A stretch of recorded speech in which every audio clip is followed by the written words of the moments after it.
Conferencias Religiosas del Perú, la Congregación del Buen Pastor, el Instituto Bartolomé de las Casas, la Oficina de Migraciones del Callao, de la Diócesis del Callao, el Centro Amar, la Congregación de las Hermanas Adoratrices, el Movimiento El Pozo, Cáritas del Callao, Cáritas Chosica, la Oficina Nacional de Educación Católica, la ONDEC, la Oficina de Educación Diocesana de Educación Católica de Chosica. López Wong es fiscal superior titular de la primera Fiscalía Superior Penal del Distrito Judicial de Lima.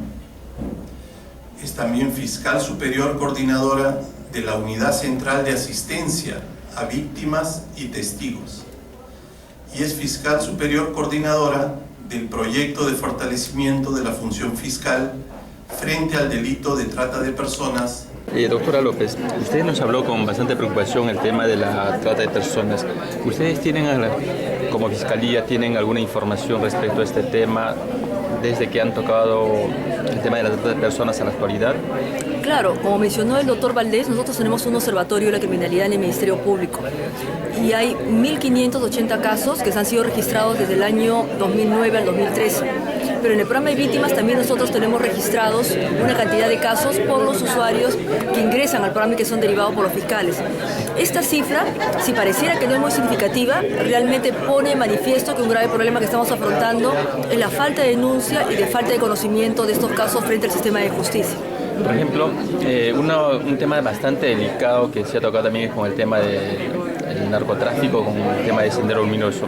Hace poco tiempo se hablaba inclusive que habían niños que estaban dentro, metidos no por voluntad, sino eran prácticamente secuestrados. Claro, son secuestrados. Son víctimas también de una práctica de explotación, ¿no? Que también es similar. Hay un concurso entre actos de terrorismo con trata de personas.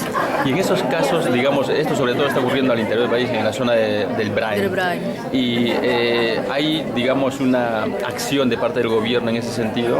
Claro, nosotros hemos sido convocados a través del Ministerio de Justicia, la Fiscalía con el Ministerio de Justicia, el Ministerio de la Mujer y Poblaciones Vulnerables, y se está haciendo toda una estructura, un plan de intervención frente a estas masas cautivas que le llamamos, de estas personas que están siendo secuestradas y raptadas en estas zonas donde el narcotráfico está aliado con el terrorismo. Entonces estamos haciendo un plan de intervención para poder ayudar a estas víctimas, rescatarlas. Es una decisión política, pero a la vez la Fiscalía, a través de sus fiscales especializados, también ellos tienen que intervenir justamente para hacer una investigación idónea y rescatar a estas víctimas y brindarles todo el apoyo que necesitan en la fase oportuna. Claro, por ejemplo, ahora uno de los problemas bastante que está creciendo, que también lo ha mencionado en la ponencia, es respecto a la minería, justamente donde hay inclusión de las mineras, tanto legales como ilegales, formales o informales. Normalmente está creciendo con una barbaridad el tema de la trata de personas y sobre todo está incluyendo a niñas. Inclusive en Lima también hay un problema muy serio con respecto a la delincuencia juvenil, también a la prostitución infantil. Claro, la trata tiene muchos aspectos, ataca frontalmente desde varias aristas. Yo le comento que, por ejemplo, este miércoles ha habido un mega operativo dirigido por la Fiscalía Especializada en Materia Ambiental. Ha participado el Ejército Peruano, la Policía Nacional, personal del Ministerio de Ambiente, y se ha desarticulado, mejor dicho, el enfoque era destruir maquinarias, como dragas, excavadoras, motores que utilizan justamente para depredar nuestros recursos naturales en la zona adyacente al afluente del río Inambari. Pero ahí hay campamentos, conocida como La Pampa, y ahí se ha rescatado a 10 menores, por ejemplo, víctimas de explotación.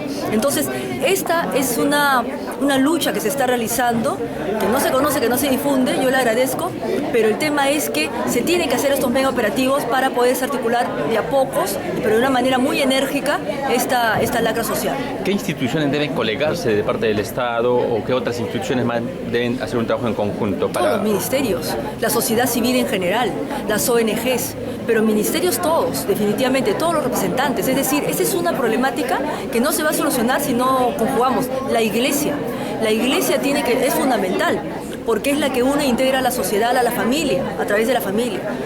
Los colegios, Ministerio de Educación, Ministerio de Salud, Ministerio de Justicia, Ministerio de Transporte, que es el medio más frecuente por donde captan a las víctimas, las trasladan a sus centros de protección. Elaboración y ejecución de proyectos sociales, principalmente en el abordaje de la problemática de explotación sexual y trata de personas.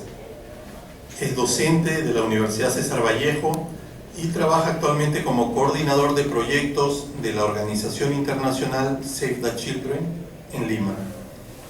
Ha publicado en el 2011 el libro el proceso penal peruano en el delito de trata de personas. 14 casos en Lima y Loreto. Invitamos pues al doctor Claudio Bonato. Justamente Save the Children en el año 2011 inicia un proyecto que es en realidad la primera experiencia como institución en el país en el abordaje directo de la problemática de trata. Antes de este año, si bien se habían abordado distintas problemáticas en relación a la protección de los derechos de la niñez en general, no se había abordado directamente la problemática de trata. Y se decide abordar la problemática en un proyecto ambicioso que se desarrolla en Madre de Dios y en Cusco, pero principalmente en la región Madre de Dios. ¿Y esas cifras respecto a la trata de personas? Sí, lo que hice fue establecer un paralelo entre las cifras que manejamos actualmente a nivel del Observatorio de la Criminalidad del Ministerio Público, de la Fiscalía del Perú, que habla solamente de 1.530 casos entre los años 2010 y 2013. 1.530 casos, cada caso más o menos tiene un promedio de 2 a 3 víctimas. Entonces estaríamos hablando de aproximadamente unas 4.500 víctimas de trata de personas que se encuentran registradas desde el Ministerio Público. Hasta el año 2012 se contó también con estadísticas precisas en el sistema RETA de la Policía Nacional. Hasta esa época eran 630 casos y cerca de 1.960 víctimas las que estaban registradas hasta el año 2012. Ahora bien, el problema de las cifras es que son muy inestables. Hay organizaciones como por ejemplo la Walk Free Foundation, que es la que está trabajando en el Vaticano para la unificación de la lucha contra la trata en diversas religiones, que establece en su índice sobre la esclavitud una prevalencia del 10 sobre 1.000 habitantes en situación de esclavitud. Eso en términos concretos es un 1% de la población, lo cual equivale a 300.000 personas de acuerdo a esta entidad, a este organismo internacional. Y tenemos cifras en el 2013 en el Perú, exactamente cuánto en total pueden ser en el 2013. El Ministerio Público establece que hay 424 casos registrados en el año 2013. ¿Y cuál es el modus operandi del trata de personas en el Perú? La principal modalidad de captación es la falsa oferta de empleo. Obviamente se aprovechan de la situación de vulnerabilidad, básicamente de la mujer joven. La principal víctima es la mujer de entre los 12 y 20 años de edad. Eso significa que hay más de la mitad de las víctimas son menores de edad, menores de 18 años, mucho más de la mitad. Más o menos el 58% de las víctimas registradas son menores de edad. Y cerca del 85% son mujeres, la diferencia son hombres, ¿no? ¿Y en qué regiones se registran con más frecuencia? Bueno, la región que tiene el mayor número de casos registrados es Lima. De ahí le sigue Iquitos como ciudad, luego viene Madre de Dios, Cusco, Arequipa. Esas son las ciudades con un mayor registro de casos de trata. Sin embargo, si lo vemos en términos de la concentración por 100.000 habitantes, la trata de personas se encuentra sumamente expuesta en las regiones del oriente, incluida Madre de Dios, Loreto, Ucayali, Huánuco, son las que tienen una mayor concentración de trata de personas. Digamos que esta concentración se fundamenta sobre todo cuando hay, digamos, el tema de minero, el tema de la explotación del petróleo, del gas. ¿Ahí se concentra o hay otras modalidades aparte de ello? La explotación sexual tiene como parte del negocio que ofrecen los tratantes de personas, usualmente montan bares en zonas donde existe una alta concentración de hombres y sobre todo de hombres solos. En ese sentido, las investigaciones que hemos nosotros desarrollado es que, por ejemplo, en Puno, en la mina de La Rinconada, existe un altísimo número de mujeres traficadas. Estamos hablando de cerca de 4.000 menores de edad, de acuerdo a la investigación que hemos hecho nosotros. ¿Y ellos son de la zona localmente o son traídas de otros departamentos? Un tercio de esa población es boliviana. Son menores de edad bolivianas que son llevadas con engaños para situación de trabajo, en principio, con engaños a la zona de La Rinconada. Luego tenemos también estadísticas de cerca de 3.500 mujeres en situación de explotación sexual en los campamentos mineros de Madre de Dios. En general, si hablamos nosotros de una población de minería informal o ilegal, que es del orden de los 150.000 a 250.000, que suelen ser hombres, y ya ustedes se pueden imaginar qué distribución tenemos sobre la posibilidad de víctimas de trata en todo el circuito de la minería informal. Sin embargo, hay también muchísimos lugares, en Lima, en la capital, en las capitales de las ciudades, de las regiones, donde existen también niñas en situación de explotación sexual.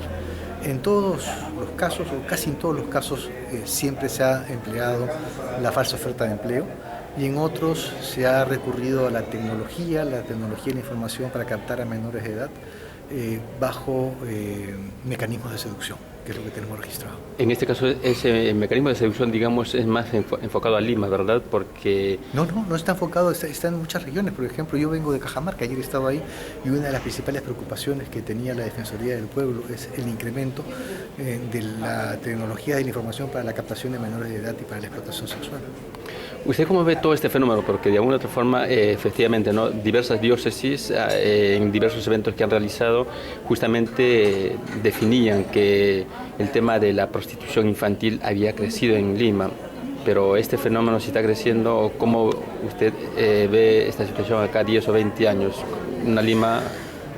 A ver, lo que antes se denominaba prostitución infantil, ya se cambió un poco el término por explotación sexual comercial de niños, niñas y adolescentes, un poco para apartarla del concepto de prostitución, que es algo que está más relacionado a la mujer adulta que decide meterse en el trabajo sexual.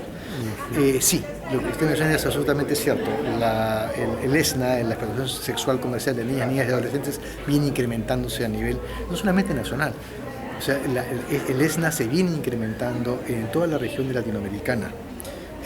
Hace cuestión de 3 semanas había una reunión en Panamá a nivel de América Latina, justamente para analizar las diversas formas que se presenta el ESNA. Se encuentra muy asociada, por ejemplo, al turismo, tanto interno como externo, en lo que se llama la explotación sexual en el ámbito del turismo.